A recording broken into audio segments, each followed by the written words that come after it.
guys! Welcome back to my channel. This is Kathleen Gaviola, and good morning and good afternoon, good evening to every one of you who's listening in my vlog. So basically, subscribe first. You are here. You are here talaga. No, I'm just kidding. I just want to make you laugh, guys. Anyway, the reason why I put this vlog because some of my friends is asking me how to have a smooth and clear skin. Putol. Well, actually, I don't have a clear skin, but I believe I have a little bit of smooth skin. Gusto mo yun, a little bit lang. Parang tanga, diba? Baliw lang. Anyway, the reason why, kasi dami tatanong sa akin, di ba nakapagtulog na ako? Okay lang sa inyo. The reason why is that some of my friends and IG friends, people, were asking me about what is my secret beyond, dito sa skin ko.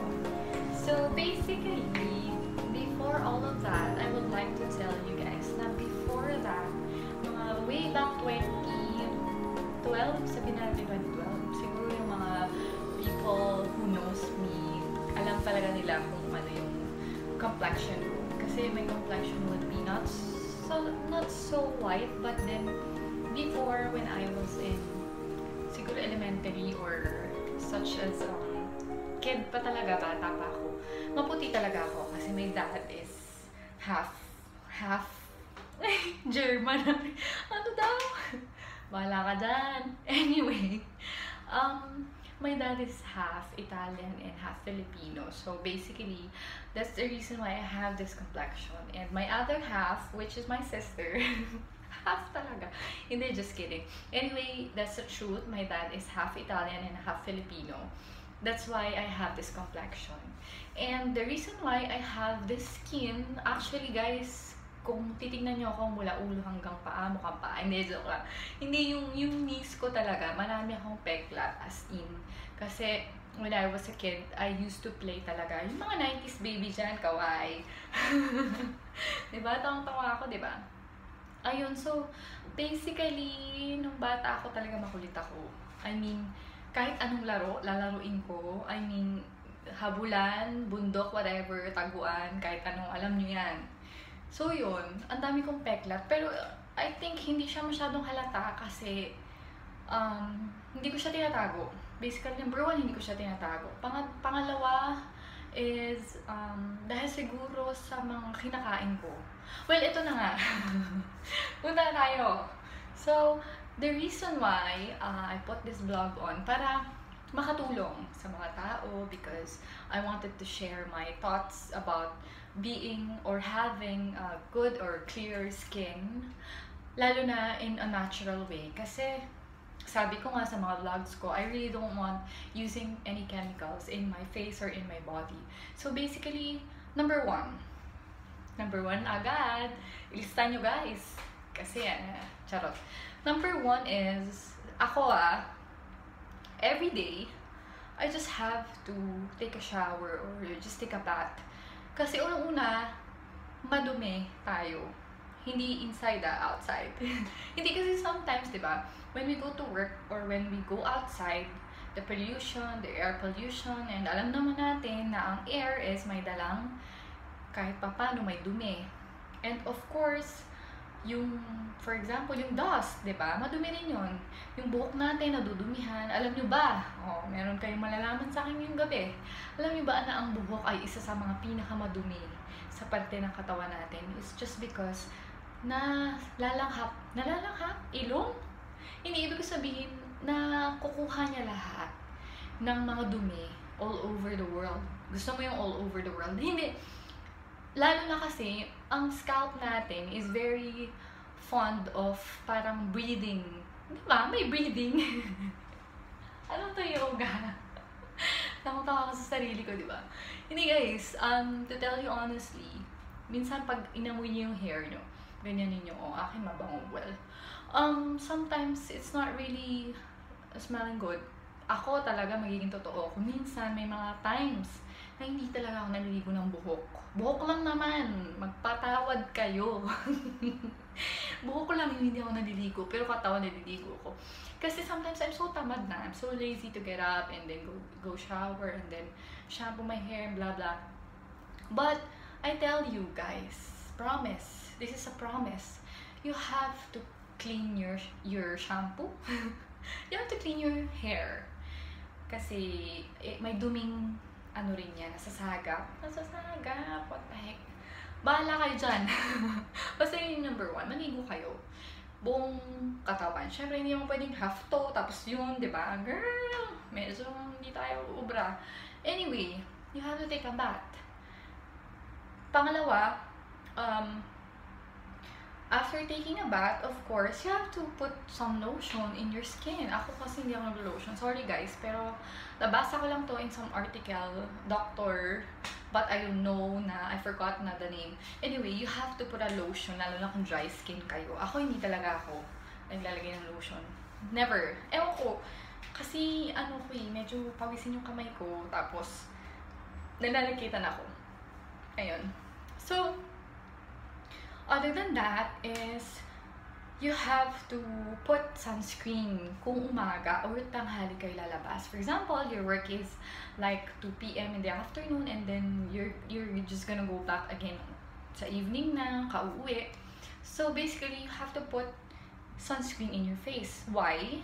Why am I telling you this? Ako, normally I put Olay. Hindi ko siya ina-advertise kasi hindi naman ako artista para mag-advertise. Haller. Hindi, the reason why, kasi yung skin natin, kailangan natin ng protection sa mga UV rays, mga sun and everything. I don't know. But yun, na-google ko siya, na-check ko siya, na kailangan talaga. Kahit ka nasa loob ka ng bahay, dapat mong lagyan yung mukha mo ng sunscreen dahil kailangan mong protektahan ang iyong mukha dahil yung mga sun na yan, mapanakit ng mga yan, parang bigigil ako eh. Di ba may hugot? Kala mo naman. Okay. So, pang-apat na? Pangatlo pa lang. Pamadali. Pangatlo guys, sorry medyo matagal to, pero kailangan nyo itong malaman. You have to know the truth. Okay. Anyway, pangatlo is you have to sleep. Ako, secret ko yan. Nung FA pa ako, yun, kulang ako sa sleep kasi nga grabe yung mga flights namin. And for example, today I was in Australia and on the other day, like for example, 2 days after, nasa US ako, medyo yung tulog ko, parang, hirap. Ang hirap. Anyway, kailangan nyo matulog guys. 6 to 8 hours. Ayon sa research, according to Google, or kahit saan nyo patingnan guys, 6 to 8 hours ang advice ng mga doctors sa pagtulog. Proper sleep. Why again? Yan, tanong naman kayo ng tanong tapos ako lang naman sasalita dito. Hindi, joke lang. Why? Kasi you have to parang your skin or your cells are repairing overnight. And your brain cells, mga ganyan, and everything cells in your cells, yeah, right? Diba? Kala mo naman doktor ako. Well, syempre, ako yung nagbabahagi lamang ng aking nalalaman. Diba? Tangtawa ko. Ayun. So, tulog lang kayo guys. Kasi minsan, ano ba? Kailangan nyo matulog kasi in order for your body to recover from the trabaho, from the stress, is you have to sleep, you have to recover. Another thing is yung stress management, guys. Hello, guys. Kailangan nyo ng stress management. How can you manage your stress, by the way? Is there any people that could answer me? Of course not. Ako na naman sasagot. Anyway, you have to have your stress managed well. Why? Because if you don't do that, magkaano yan sa mukha nyo guys? Mag-reflect. Gusto mo yan? Mag-reflect. If you're not happy or if you're stressed in your life or whatever you're stressing about in your life, mag-reflect yan guys. Kasi hindi nga kayo masaya eh. Wala kang love life eh. O, paano na? Di ba? Iyak na lang. Hindi, just kidding. I'm just making you guys laugh. Guys talaga, kala mo naman ang dami nanonood. Anyway, Pangalawa, hindi ko na alam. Basta kayo na magbilang. Water, guys. I highly suggest, guys. Ako, in the morning, before akong kumain, 4 na baso. Mga ganito kalaking baso. Ng tubig. If you could do it with warm water and lemon, tanggalin ang buto ng lemon, better. Kasi it's alkaline. Wow! Matalino! Alkaline water is basically good for the body. Kasi it cleanses well. Pangalawa, it activates your digestive system. Kasi kailangan niyang magising muna. And it's dehydrated. Your body is dehydrated for about, sabihin na natin 8 hours kang tulog. So, wala kang ininom. Umihi ka pa. So, 8 hours yun, guys. Kailangan nyo i-replenish lahat ng water. Dahil 60% to 70% of your body consists of water. Oh, may nalaman na naman kayo sa akin. Tingnan nyo. Talino ko, di ba? Grabe, di ba? Ako na lang pupuri kasi ako lang naman. Hindi ko na alam kung pang ilan na to. Kailangan nyo pong kumain sa tamang oras. Hindi naman tamang oras. Tamang pagkain. What do we call for tamang pagkain? What is tamang pagkain? For me, tamang pagkain is less of meat. Less of pork. Less of beef. Less of junk foods. Less of lahat po ng nakakabawal sa atin.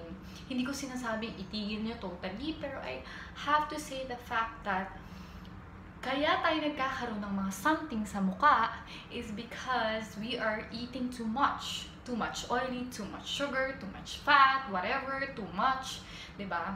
Too much lonely people. Oh, diba? Kaya mo yun. Hindi, guys. Kidding aside, again, ang pagkain ay nilalagay mo sa katawan mo. Basically, in your tummy. So, kung gusto mo gumanda yung skin mo, you have to be really careful of what you eat, of what you put inside your body. Why? Because ikaw rin ang magsasuffer. Aside from your health issues, for example, you are diabetic or you are, ano pa bang sakit? Nakakainis naman. Whatever. Kasi, sa totoo lang, guys, ang mga reason naman sometimes ng, for example, cancer, diabetes, whatever you have in your body. For example, acidity, hyperacidic, whatever. Diba? Puro whatever. Kasi hindi naman ako sure eh. Pero nabasa ko to. Kaya makinig kayo. Guys, lahat ng ilalagay mo sa katawan mo, kung mahal mo yung katawan mo, ito yung paulit-ulit na sinasabi ko sa brother ko, kay Jimwell. Shout out to my brother. Kay Pim and my mom and my sister. You have to take care of your body. Why? Kasi, unang-una, ikaw mahihirapan pag may nasakit sa'yo. Kasi kung hindi ko, for example, ako kumain ako ng napakaraming beef. Guys, ang beef, ilang oras, ilang araw bago yan mag-digest, diba? So, mahihirapan yung tummy mo. You have to do like fasting, if you know what I mean. Ako nag-try ako mag-fasting way back. This year lang naman siya. Holy Week, nag-fasting ako. It's not really good. I mean, I'm so nahilo talaga ako, and hindi ako masyadong makapag-isip. Pero I tried it and it was really worth it. Why? Because I cleansed my body. Tinanggal ko yung mga toxins sa katawan ko. And then, I drank tea. Guys, mag-tea kayo. Antioxidants, please. And, some of my mask, yung mga natural mask ko, if you're following me on YouTube, may mga mask akong ituturo sa inyo bago na makakapagpa-clear pa ng skin nyo. And promise me, guys, eat well. Your salad, mag-salad kayo kung maaari na araw-arawin nyo yung nasusuka na kayo. Hindi, joke lang. Of course, kung kailan mo lang gusto, pero please naman, guys, help your body, help yourself na kumain sa tamang oras, kumain ng tamang pagkain, hindi nag-aalak, 'di ba? Kasi 'di ba? Kayo rin naman mahihirapan, yun nga yung sinabi ko kanina. Kayo rin mahihirapan. I promise you. Hindi lang, excuse me guys. It's not all about the skincare. It's all about your body. If you really, truly love your body, you will do it. Kahit hindi ko pa sabihin yan. If you want to have a clear and smooth skin, you have to start now. I mean, discipline yourself, discipline how you eat, and please guys, exercise. Ako, nag-yoga ako. I do meditation. Why? Because for me, it satisfies my soul. Wow, satisfy my soul. It brings peace in my mind, in my heart. If you could just feel it. Mahirap siya sa una kasi ang hirap ng focus kasi you have to parang yung thoughts mo nag-run through in your mind, pero you have to like, okay, peace, namaste, diba? Kala mo naman master na ako ng mga ganyan, pero yun, promise, it really helps. Aside from exercising really helps, aside from making you sleep at night na maayos, yung hindi kayo na insomnia, nakatulog kayo 8 hours, exercise. Pangalawa, it gives you chemicals in your brain na nakakapagpasaya sa inyo ng, alam mo yun, parang natural way lang. Wala kang dapat kainin or anything habang nag-exercise, syempre. Because it gives you serotonin or dopamine, which can make you happier. 15 minutes of exercise is good. Pero kung kung gusto nyo pang dagdagan, go guys. Kasi promise, it has good benefits. Aside from magiging magaling katawan nyo, is magiging clear din yung skin nyo. Dahil sa lahat ng mga nabanggit ko, I know you will. Parang follow me. Please subscribe in my channel, and if you guys have anything to ask to me, just dial 911. De joke lang. De kidding. Just message me on IG or YouTube or in my Facebook if you want anything na masagot ko. I will try my best to message you guys, of course, and to answer your questions in your inquiries. Thank you. Have a blessed Wednesday, Thursday, Friday, Saturday, Sunday, and whole month. May God be in your way, and may God bless you. Thank you guys. Thank you for watching.